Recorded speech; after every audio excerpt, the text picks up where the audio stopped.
are conquering weights and transforming your body. We want to be sure you are maximizing your workouts, your time in your workouts, because hello, that's all we want to do, right? You're working out, you might as well make your time efficient AF. Okay.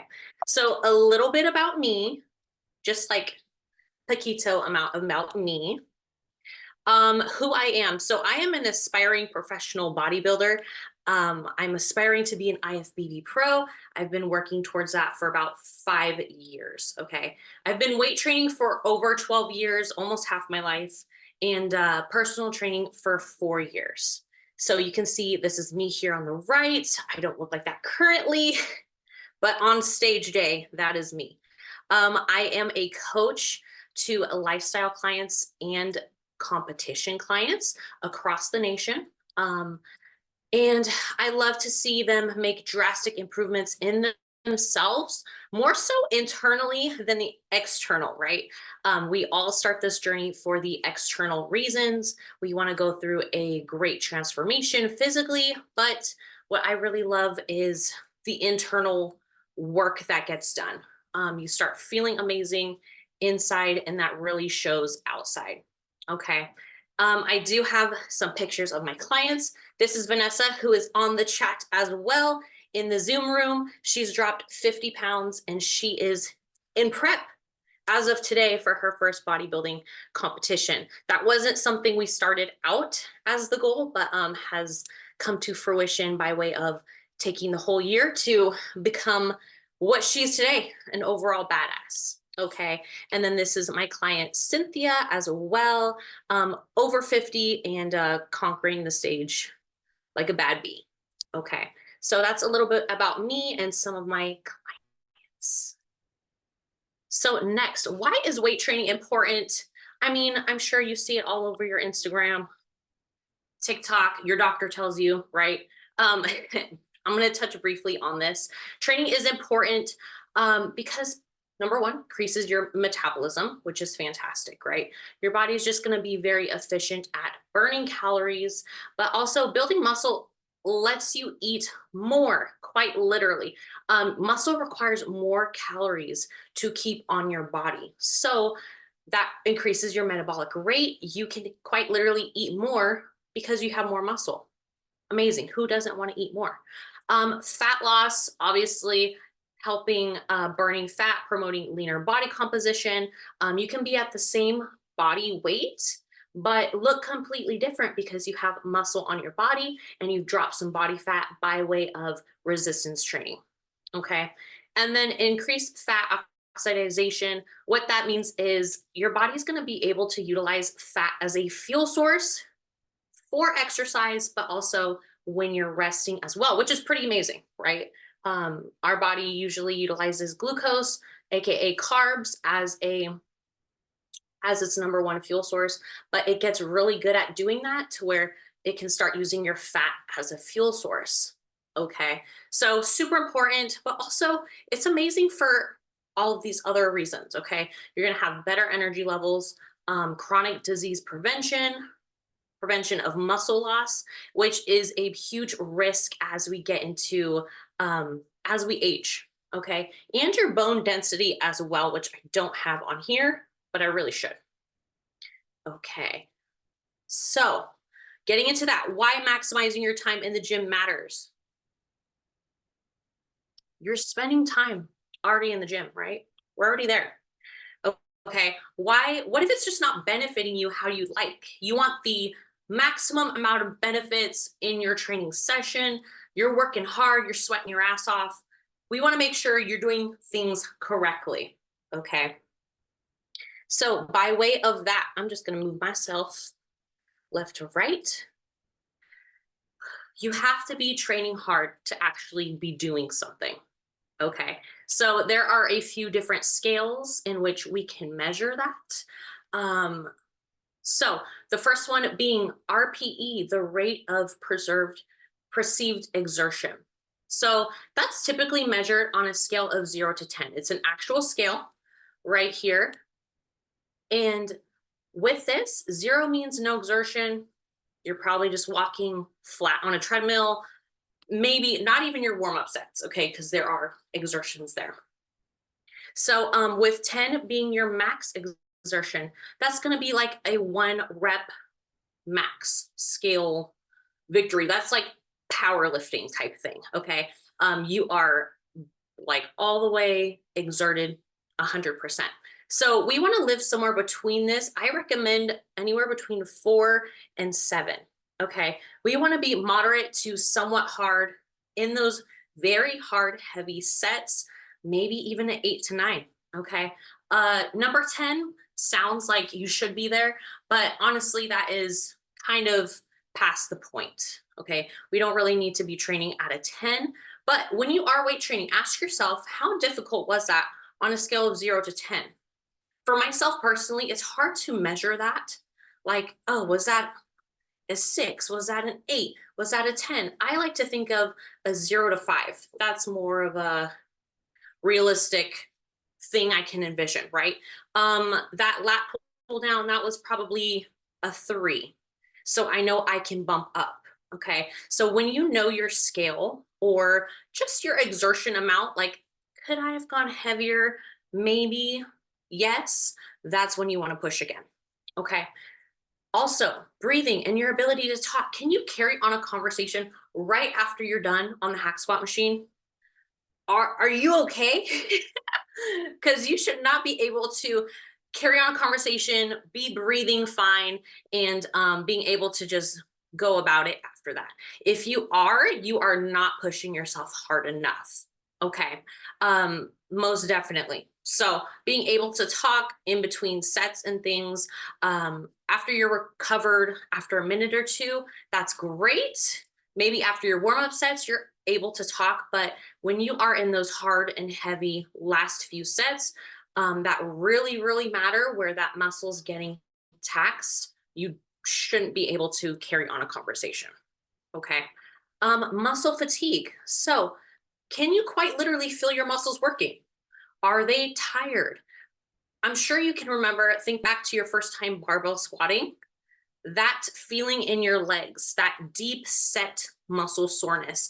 That's not something you get every single workout, but that's kind of the sensation you're going to get when you are taxing your muscles. Okay. It's a sign that you're working at an intensity that challenges those muscles. If you are not feeling any burning, any fatiguing feelings, you're not going hard enough. Your weight is not heavy enough.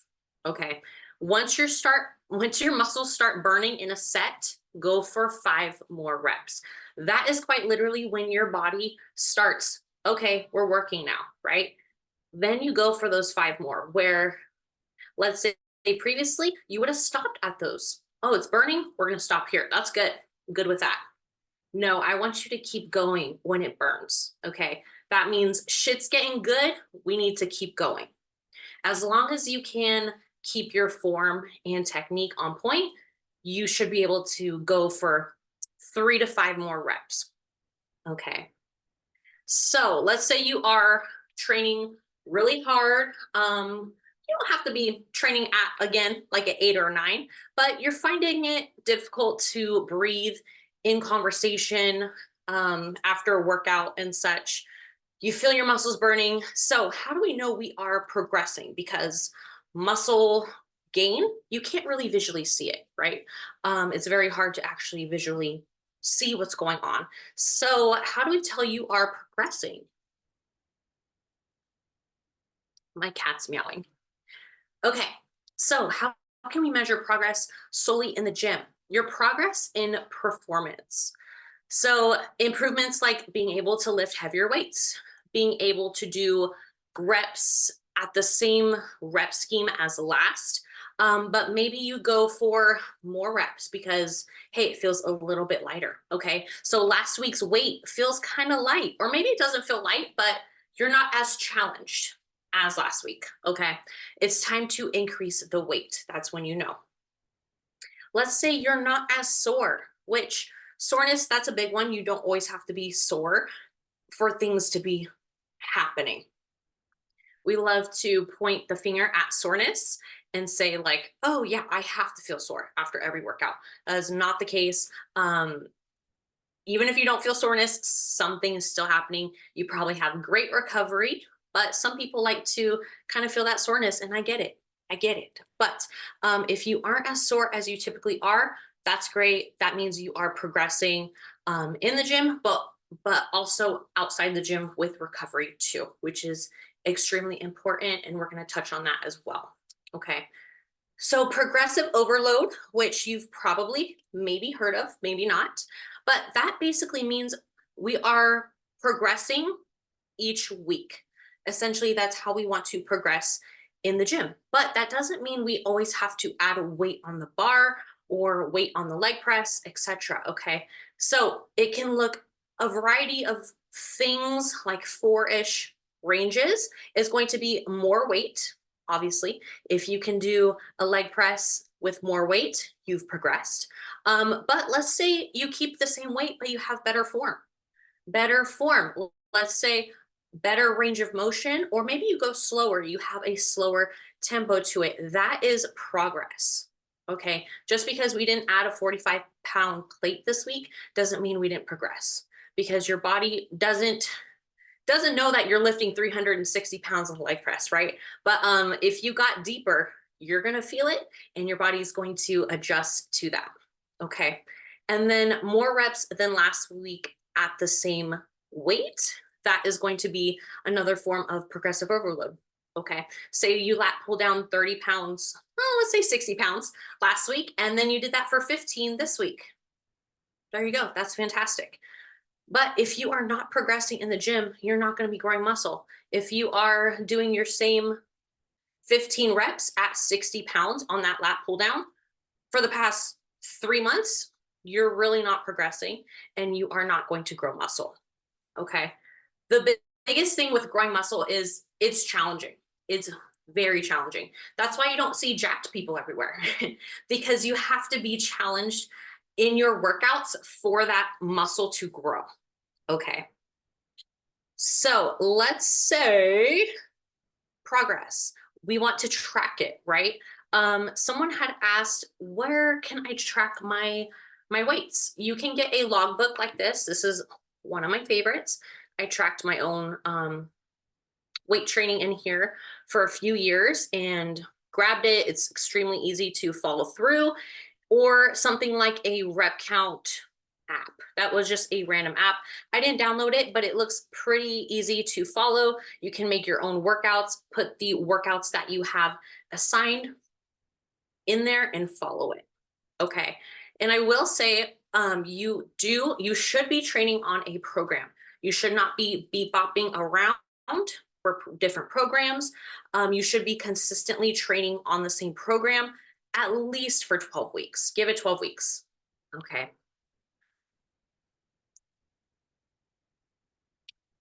And again, if you are not challenged in the gym, you are not growing muscle. Okay. So don't be afraid to add another plate on. I see it a lot in training videos that I get from clients. I see it a lot in person when I train clients. Women tell me, I would have never done that if you weren't here, and I tell them that's why I'm here. I'm here to push you. That's quite literally my job. If it looks good and technique and form look good and your body is not going to collapse in any way technique wise, we're going to be increasing the weight safely, of course. Okay. So don't be afraid to add on another plate. So some videos. Here we go. Okay. So for progression, hack squats. I'm sure a lot of people have a love-hate relationship with the hack squat. Okay. I myself included, I love it, but I love to hate it as well. So let's take a look at one of my clients here. She sent this video to me and you can see she's going low, but I knew it could be better. We were missing out on gains at this point. Okay. So I told her we need to bring your feet back closer and I need you to get low. I need you to get all the way down. Okay. So she ended up sending me this all the way down, all the way up. Okay. This is a full stretch in that quad. And then she's pushing through. She managed to keep the same exact weight as well. So typically, when you are changing up your technique, in instance, if you need to go lower on exercises, you want to decrease your weight.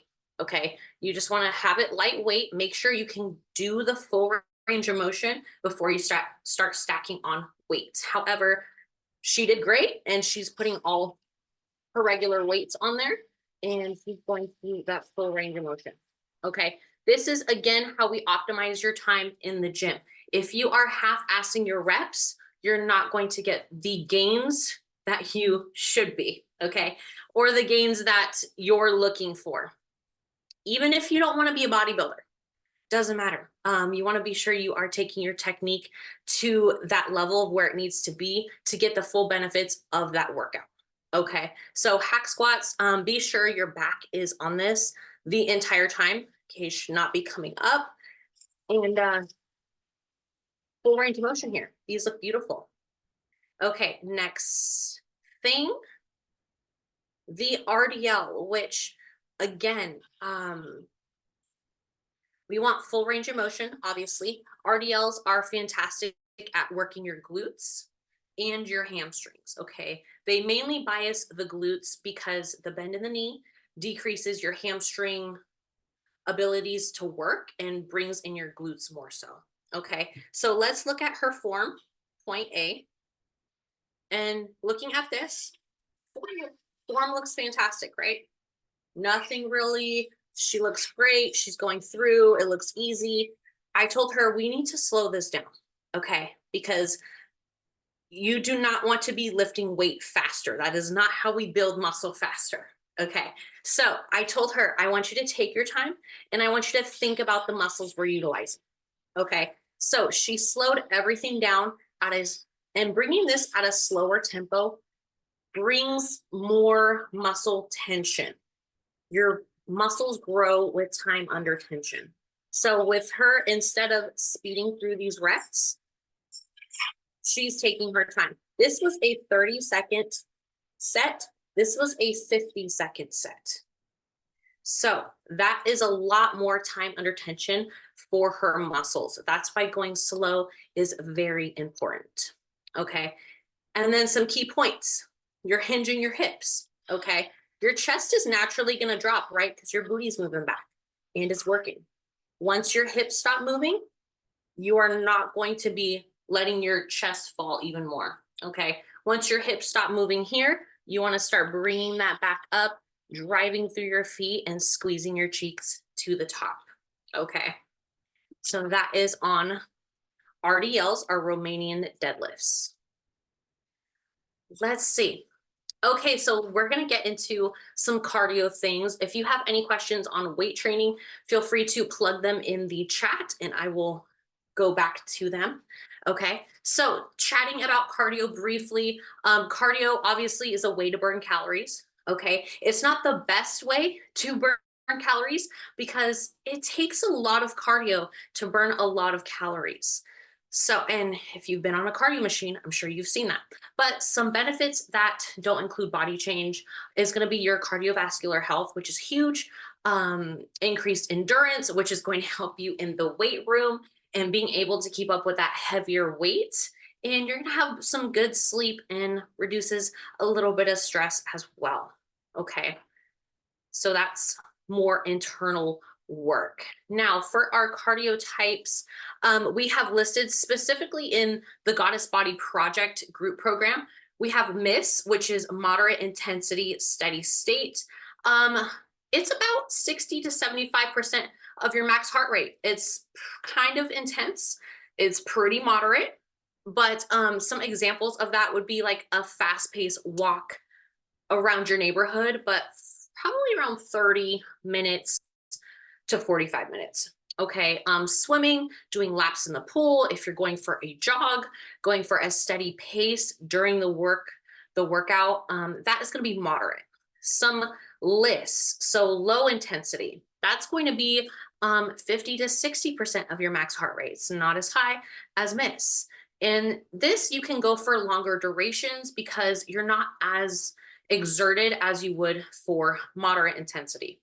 right? Your heart rate's a little bit lower and it's not going to be as exhausting as a miss would be. Okay.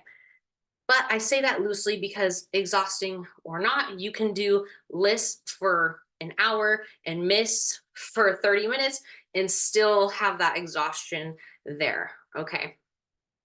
And then lists would be walking, but you're gentle, you're relaxed, you're shopping at a mall. That is going to be your list. Swimming, but like gentle laps or just hanging out in a pool, kind of, sort of, not really. Kind of moving in the pool. Okay. Hiking, a nice flat hike, probably around your, not even your house, wherever you live. Maybe it's in Oakdale. Knight's Ferry, that would be more of a miss, but a nice little paved trail, that sort of thing. Okay. And then HIT cardio, that got its own slide. Okay. HIT cardio, which stands for high intensity interval training. That is short bursts of activity that is intense. She's intense. Okay. You generally have, let's say, 30 seconds of work where, for example, you're on an air runner, 30 seconds. Okay. And then you're going to take a 30-second break and then you're going to go again. So it's high intensity for a reason. This has to be an all out, like RPE 10 type of workout.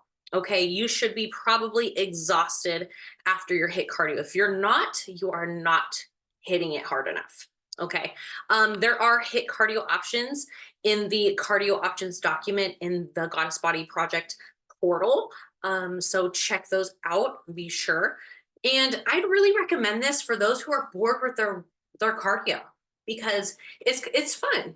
It's athletic, it's fun, you feel challenged. Maybe you're doing some battle ropes. Maybe you're doing the air runner. Maybe you're doing sprints outside. It's much more fun than walking on a treadmill for 45 minutes. Okay. Or if you don't have as much time to do cardio, this is when HIT would be a great alternative as well. Not even alternative, but a great option to do. Okay. So cardio also, it has to be sustainable for you, okay? Because it's great being able to be part of a program, but if you can't carry on the habits and such after a program, you're going to go right back into what you were doing previously. Okay, that's not sustainable. It has to be sustainable. So find something you enjoy or that you don't absolutely hate. If you hate the stair mill, you're not going to do that. So maybe you try out doing HIT instead. I'm going to take 20 minutes and I'm going to do sprints. 1 minute sprint, 1 minute rest around my block. Okay. You can change up your cardio if you get bored. Hop on a spin bike, go out for a run, as I just said. Maybe you try out again the spin bike or the elliptical, something of that nature. Change it up if you are getting bored. Okay, there are tons of cardio options. And when the weather's nice, maybe go swimming in the pool, go for laps, something of that nature. But also your step goal. Step goal is fantastic. If you don't have a step goal and you have a smartwatch, or maybe you don't, you can get one on Amazon for 25 bucks. Challenge yourself with 1 to 2,000 above your average. Okay. If you don't know your average, wear it for a week, see what you get, and then skyrocket it from there. Okay. So, and then we're going to talk about physical activity and recovery. They're like this. Okay. They're like this. So if you are physically active, you should be recovering just as hard. Okay. The rest is just as important as the recovery. Okay. So looking at rest and recovery, obviously sleep is a big one. If you are not getting at least 6 hours a night, ma'am, go to sleep. Okay. So maybe set your alarm to 15 minutes earlier. No, go to bed 15 minutes earlier than you typically would. Okay. Try to make that a habit. Put an alarm so you can do that. And when that alarm goes off, don't ignore it, don't snooze it, take your ass to bed. Okay. Women generally need more sleep than men. I don't. I'm gonna be honest. I heard that on a video and didn't do more research, but it sounds about right. Okay, we have a lot of hormone things going on, a lot more things going on. Honestly, we're making babies, we're not making babies, we have periods. We multitask a lot more than men generally, so we just need more sleep than men. Okay. Other things you could do, utilizing a foam roller after weight training. If you're not going to go get a massage, please just go get on a foam roller. Okay. Give yourself your own massage. Um, Getting a body work and a massage one time a month, please, please. I suggest this to everyone, even for someone who works at a desk all day and doesn't do anything, that doesn't move their body at all. They should be getting massages regularly. Okay. Day-to-day life is rough, physically on our body. We have to take care of this meat suit, right? It's the only one we got. So take care of it. Especially if you're training hard, doing cardio, please go get some body work, a massage. And it's not even treating yourself, because it's just maintenance. Like, your body needs maintenance. He's meowing very loud. He wants to know what we're talking about. Okay, an Epsom salt bath soak, my personal favorite. 20 minutes, 20-minute soak in the bathtub. Grab yourself a book, scroll on TikTok, do what you got to do. Sit in a soak for 20 minutes. You're going to feel amazing. Okay. And then stretching post workout. I highly recommend this as well. All of these things, if you could do this every single week, except the body work and massage, but stretching post workout, that is a huge one. Okay. Post workout, not before, after, or after your cardio as well. And then rest days are huge too. Okay. So if you are taking your rest day, but you're really not resting, as in you maybe are doing more work, either homework or work for work, something of that nature. Maybe you're running around doing errands because, hey, you don't have to be at the gym for 2 hours today. It's a rest day, but you're still not resting because you're taxing other parts of your body, mental, physical. Also, you're running around doing things, you're exerting energy. Did you really rest? Okay. So especially if you are training hard, you want to be sure your rest days are focused on laying low as much as you can. Okay. And then when to use hot or ice therapy. I thought this was not only helpful for you guys, but also for me, because you always hear, oh, go do a cold plunge, go sit in the cryotherapy chamber, but you should also go sit in the sauna. When do I use hot? When do I use ice?